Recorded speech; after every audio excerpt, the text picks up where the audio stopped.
Good morning. How's that? Did you see that full moon last night? Can you feel it working on you? Notice people around you a little irritable? No? Yeah, of course not us, because we are religious scientists. We are not subject to the movement of the environment. We are independent.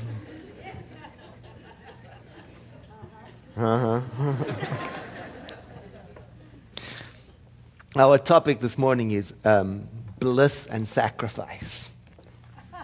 It comes from one of the chapter titles from this beautiful book, The Power of Myth, which is really a conversation between two friends, Bill Moyers and Joseph Campbell. It's a transcription of the conversation. So it reads just like a conversation goes, in that it just bounces here and there, barely ever staying on the topic. Because isn't that how it is when you're talking about such interesting and beautiful things as sacrifice and bliss and the power of mythology and how images evoke responses and cause us to shift and change and re-link to our roots. It's wonderful stuff. So I noticed reading it, it's kind of affecting me because I see my message is kind of like that. It's all over the place today. But it occurred to me maybe that's always how my message is. Anyway, in this particular chapter, they're talking about sacred space and how having such a space in your life, in our lives, is absolutely necessary for anybody in today's increasingly complex world. And in his own words, he says, and he's very emphatic about this, you must have a room or a certain hour or so a day when you don't know what was in the newspaper that morning. You feel that? When you don't know who your friends are and you don't know what you owe anybody and you don't know what anybody owes you. This is a place where you can simply experience and bring forth what you are and what you might be. This is the beauty of that, a place where you don't know, but what is in you has a space to come forth. And you can feel that. So he's talking about two things, intentional space or intentional time that is purposely set aside for a very important function. And maybe that's what sacrifice means. And it doesn't have to be a spiritual activity. It can be a secular activity. And he calls it the place of your creative incubation. Oh, it's so beautiful. It's the place or the time that you have where you go to be refueled. I heard in our announcements the mention of the trip to Thailand and Cambodia that is coming up, and it caused me to remember on one of our past trips, one of the travelers was talking about how she has such a place at home, like an altar space, that reminds her of what is in her, relinks her to her spiritual center, and she misses it terribly when she's out on the road traveling with us. Even though we are in community and we're meditating together, she misses that place, and so she devised the plan to recreate it in the hotel room. So she had like a mobile altar. Then she would set it up in her room, and then every day she would place something on it to remind her of her inner self. You know, it doesn't have to mean anything to anyone. It could be a leaf or a flower or something you purchased at one of the markets, and she would bring that in a very mindful way.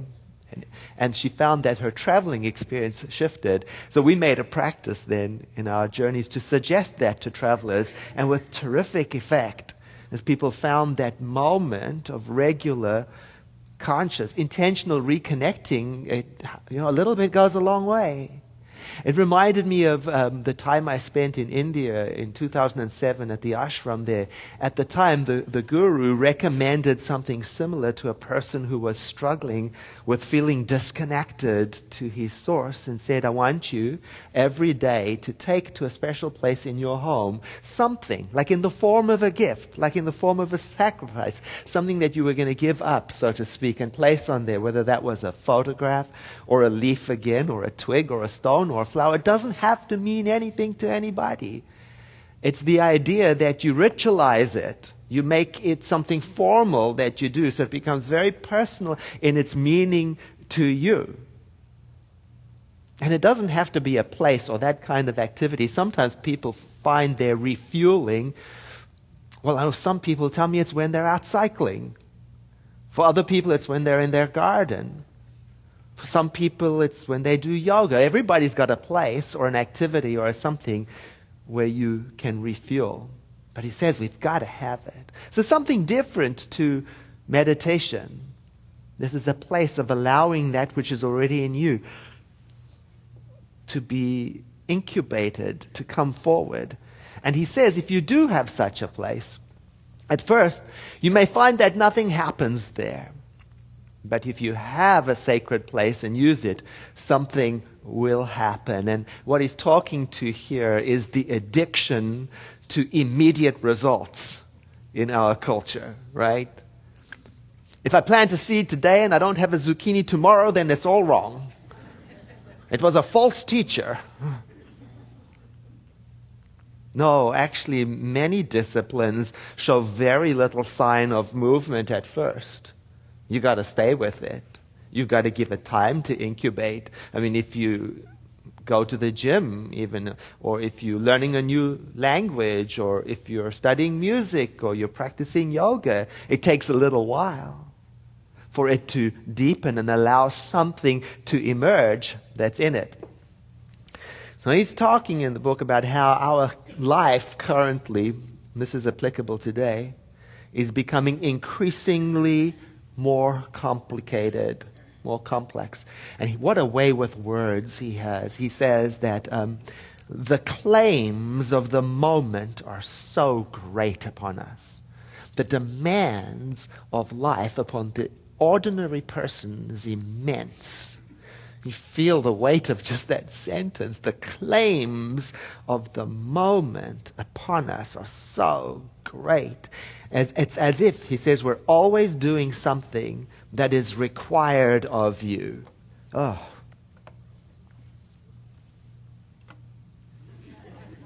And to be able to meet the needs of the day, you've got to have a refueling center. And remember to use it. I was having dinner with friends just a couple of weeks ago, and they got one of those hybrid cards that runs both on electricity and gas. And I said to them, how's this working out for you? They said, it's fantastic if you remember to plug it in at night. Because if you don't, you have to go back to the ordinary sources. Then you have to run it on gas. And I thought, isn't that an idea? If you don't plug in, you have to go back to using the ordinary fuel of the masses.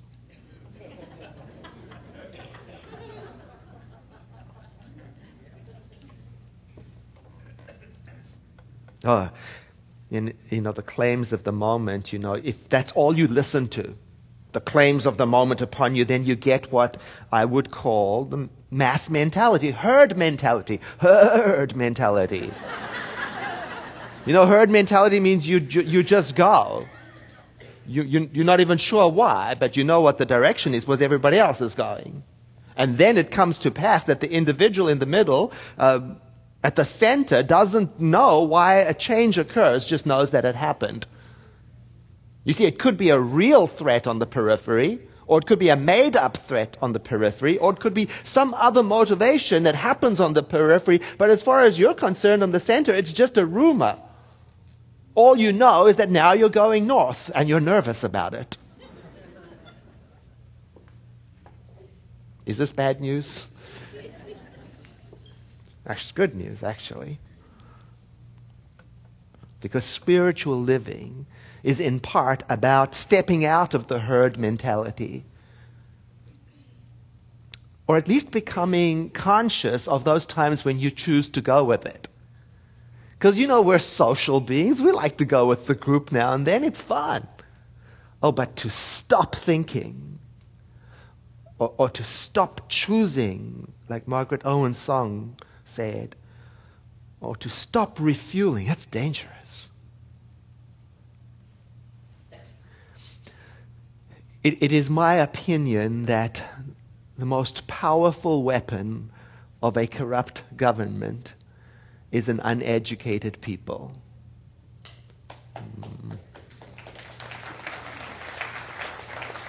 Because it's very difficult, it's increasingly difficult to control somebody who has read the classics or has learnt about art and thinks through metaphors and can understand the movement of large ideas and has learned to question and think rationally. It's very difficult.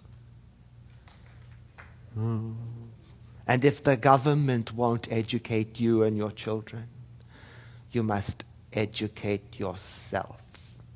You must develop a burning and longing interest in thinking for yourself. And you can study anything that is interesting to you, because whatever you study that develops in you the passionate interest in questioning everything will do.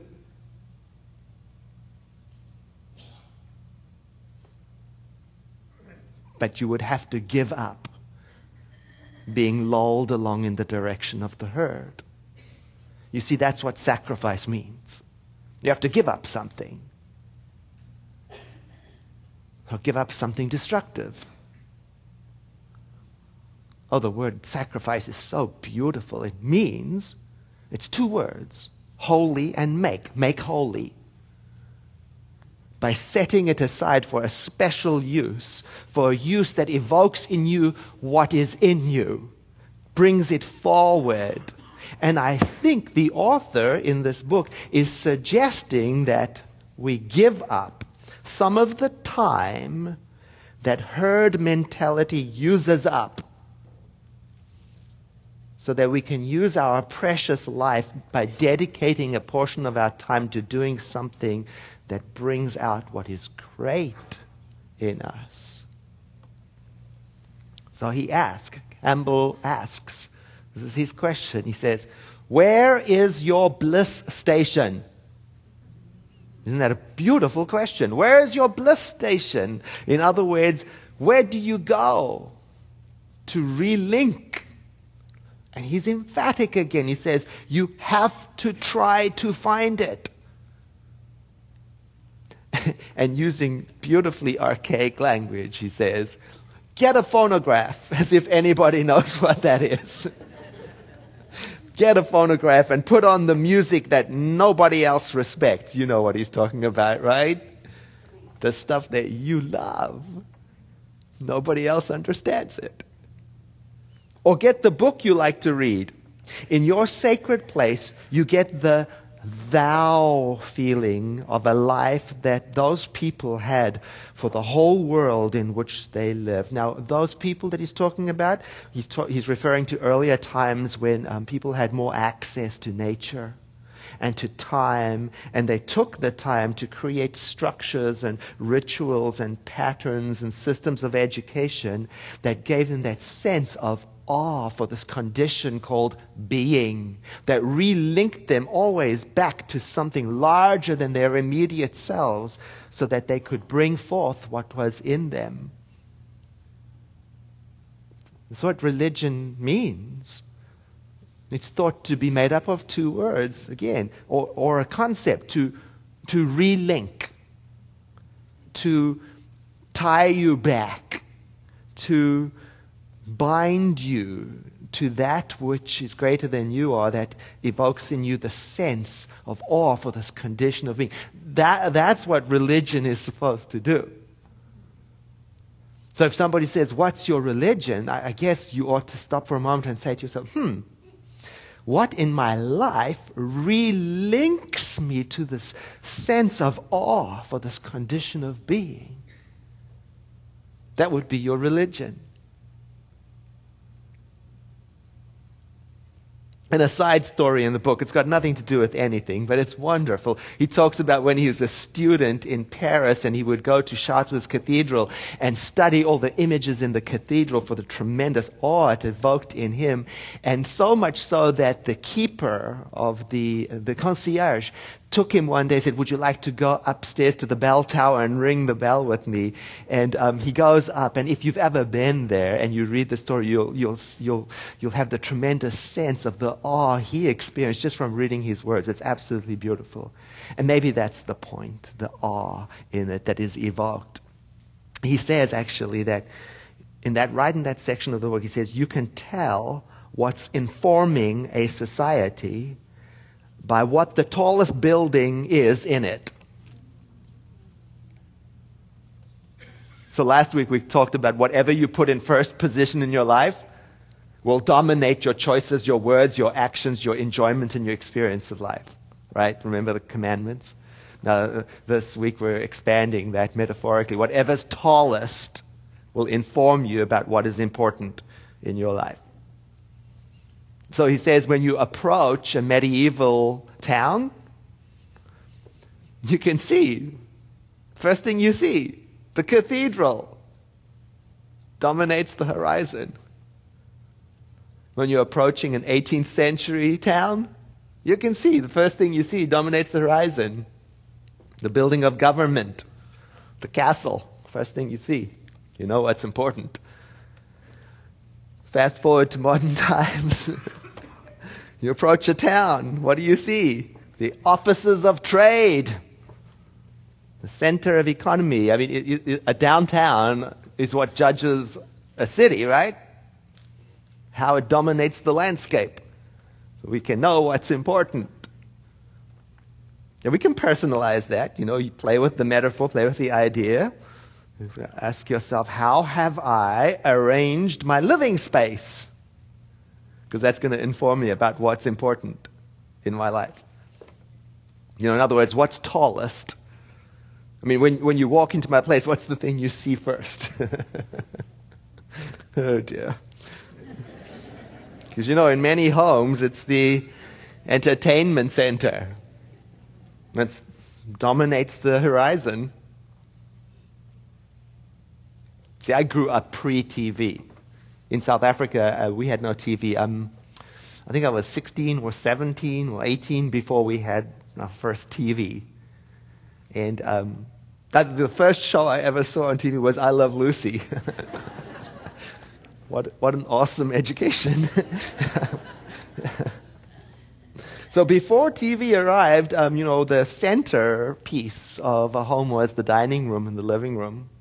In fact, for us, it was one big area, dining room that side, living room the other side. And that was the first place. That was the highest place. That was the tallest place. Everything of any kind of importance took place there. In fact, some people, that was their showpiece, the dining room. So much so that it was set aside and not used. It was more like here's our dining room. You know, with plastic covering everything. Does anybody know what I'm talking about? Yeah, exactly.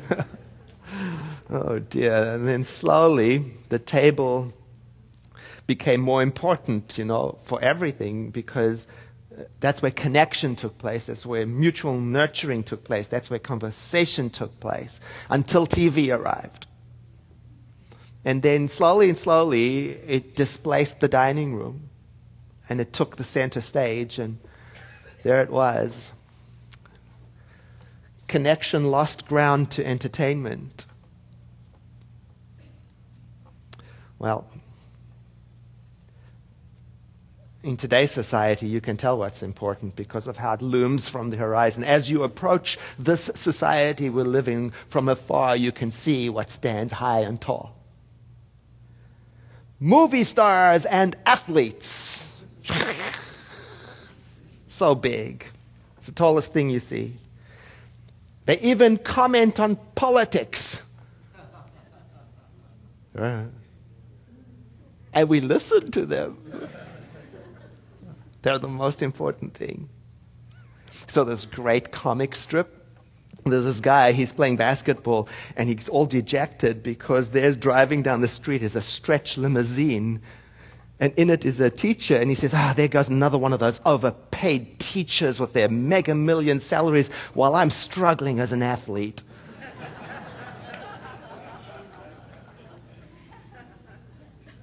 Yeah. We can tell what's most important. And so he talks in the book about the cathedral, how it's built in the form of a cross, and the altar is right at the middle of the cross. It's a symbolic structure. He says, but today churches are built in a different shape. They're built in the shape of a theater. Because today visibility is important, because it's influenced by a culture that values entertainment. Just saying. But in the cathedral, there's no such interest in visibility. It doesn't matter what you can see. Most of what goes on anyway is such a mystery, and it's out of sight anyway. It's the symbol that's important, because it's a symbol of the reconnection through the mystery to what is in you. Because if you've been going there, you're not there for the show, because you've been going since you're 6 years old anyway. You know it all. It's the ritual of showing up to witness the mystery that reconnects you to the awe of your being. That's why you show up. So I'm thinking about the Center for Spiritual Living right now. What's at the center of your spiritual life? Hopefully it's not me, because that would be too little. And that would be a sure indication there's time to move the furniture around. No, see, the center is a symbol, or it can be for us. It is a symbol of the coming together of a diverse group of people who are interested in the mystery of waking up to reality, to bring forth what is in them. Think of it as your Bliss station. It's a place of refueling.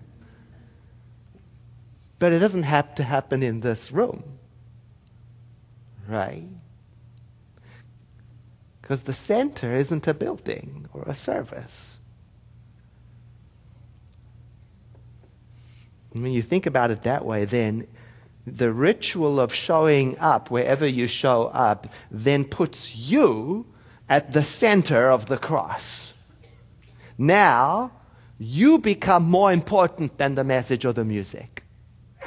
Because don't you know, one day, there will come a time when you have heard everything that I have to say, or that any person up here can possibly think up to say. And when that happens, you won't be disoriented or stressed, because you will have begun to see the center in a new light. Because what happens up here will no longer be as important to you as what is happening in you. You will start to know that what you bring to the table is the fuel that might well provide the platform, the container for other travelers who one day might stumble in here, come this way, and not find this place to be empty. Not because I'm not here, but because you are here, prayed up, awake, thinking, questioning, self-educating, relinked to awe, self-determining. And then the center won't require a message, because it will be rising up from the people.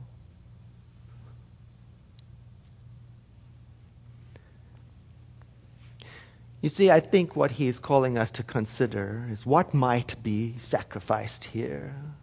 Well, could be this idea.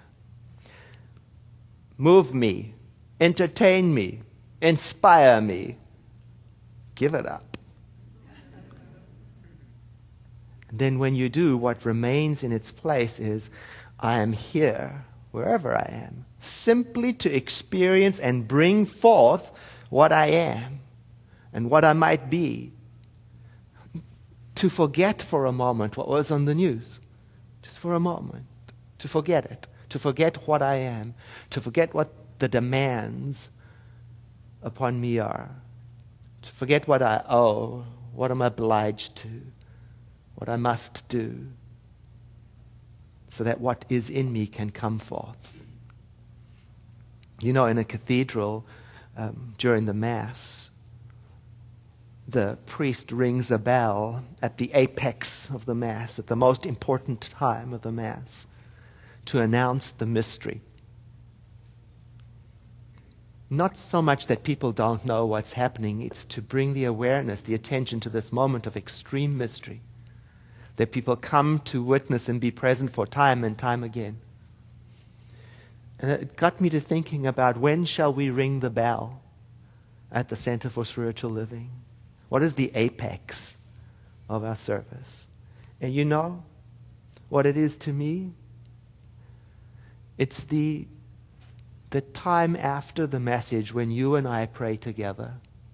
It's that affirmative prayer time, because that's our time. That's when we're all participating. And in a way, it's as if everything else is the lead up, the build up to it, like the ambiance to create the opening for us to participate. Because then it's not so much me speaking the word like I know better than you. It's we're in it together.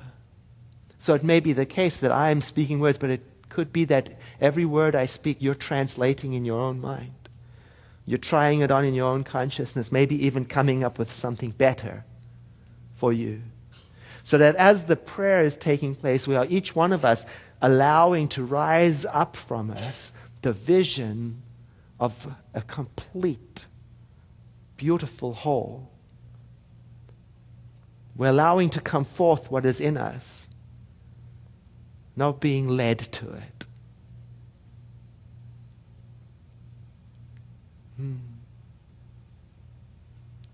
So now it's that time. So sacrifice any idea of being entertained or inspired or led. And I invite you now to bring your own consciousness to the fore. So even though I may be speaking the words, not for one single moment do you forget what is in you and what you are. I invite you to let your eyes close if you want to.